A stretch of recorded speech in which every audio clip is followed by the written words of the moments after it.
anawajibu kijeuri. Bikira Maria asikia akaweka moyoni mwake. Yosefu ndio kabisa aelewe.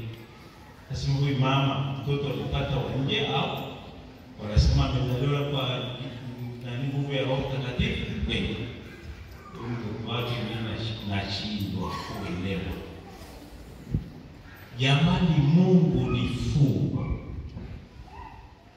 Hakuna atakayeelewa kwa akili ya mwanadamu mpaka tufike kule mbinguni na tutajifunza pole pole. Tutajifunza pole pole Mungu ni nani, na tutajifunza pole pole sisi ni nani.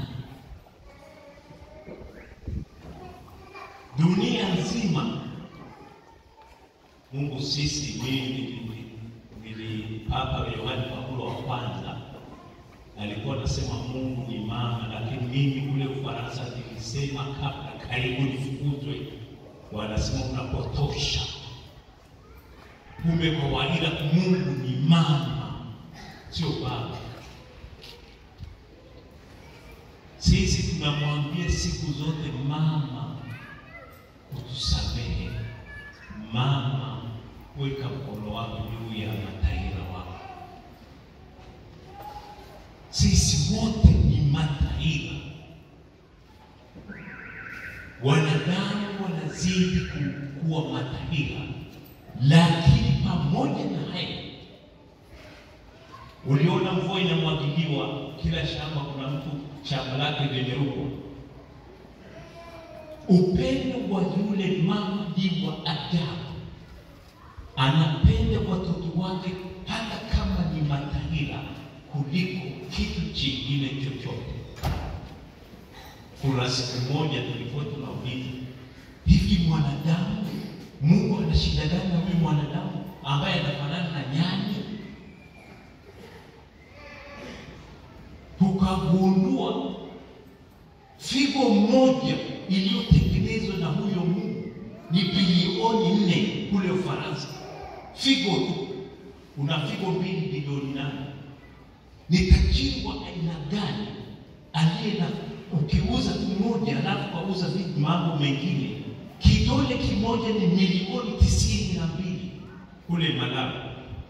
Hapa kwetu kuna vidole 20. Thamani yako ni kubwa sana. Shida yetu hatujui thamani ya mwanadamu. Ndio maana hata ndani ya familia kubeba msalaba umekuwa wa shida. Sasa Yesu amefungua njia. Yesu kanisa lake hili, yeye amemoa mama kanisa, ni mke wake. Unaona watoto ulimwengu mzima ni bilioni gani? Kuwalisha watoto wa bilioni 11 ni kazi kubwa sana. Ni kazi kubwa, ni msalaba mzito sana. Mungu milele yote anapitika kwa ajili yako na kwa ajili ya watoto wetu, kwa sababu ni upendo. Na Papa Francisco anasema kila kiumbe kimeumbwa kwa ajili ya kubeba msalaba. Msalaba hakika ukweli. Miti, matunda, machungwa yanatoa msalaba, yanabeba msalaba wake, yanaliwa na wanadamu. Anasema kila kiumbe kinaliwa, hata Mungu analiwa.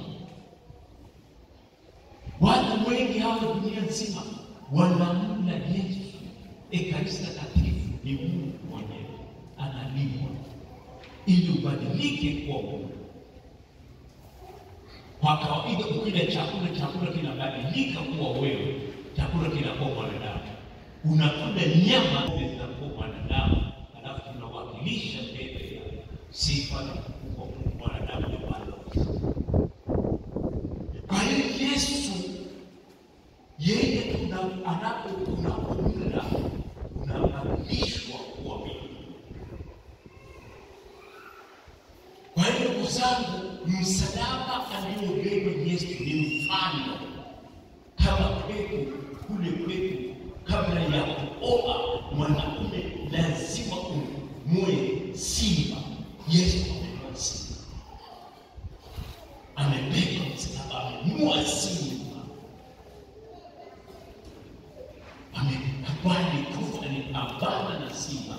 Aliyeuawa sio yeye, ni simba. Yule simba msumbufu. Kwa hiyo ndugu zangu, lazima tubebe msalaba ndani ya familia zetu. Familia sasa hivi hali ni vipi? Hali mbaya, hakidogo. Hali ni mbaya sana. Watu wanakwepa msalaba. Baba anamwacha watoto kwa mama. Wakina mama toka tumboni, anabeba mtoto, anahangaika mwenyewe, akimzaa anashika hapa kwenye matiti yake. Lakini baba hayuko, kazi yake ni starehe. Ni wafalme wale waliosemwa katika maandiko. Yesu akasema,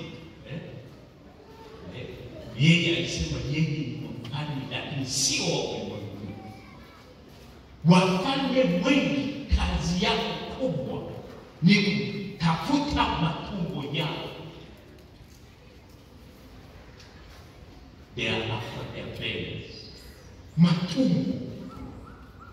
Viongozi wengi kazi yao kubwa ni kutafuta matumbo yao. Hawatafuti kujitoa sadaka kwa ajili ya wale wenye shida, wenye matatizo. Ni ugonjwa ambao umelipuka sasa hivi. Ni mimi kwanza, ubinafsi wa damu. Tumekuwa wabinafsi mno. Kiongozi badala ya kujitoa sadaka, badala ya waige mfano wa Kaure, rais wa Burkina Faso, viongozi wetu wajifunze kwamba wameweka pale kwa ajili uwe nani, uwe rais, uwe balozi, uwe nani, uwe mbunge, sio kwa kupiga kelele katika bunge letu pale, halafu unakula zile senti zetu kidogo, unalamba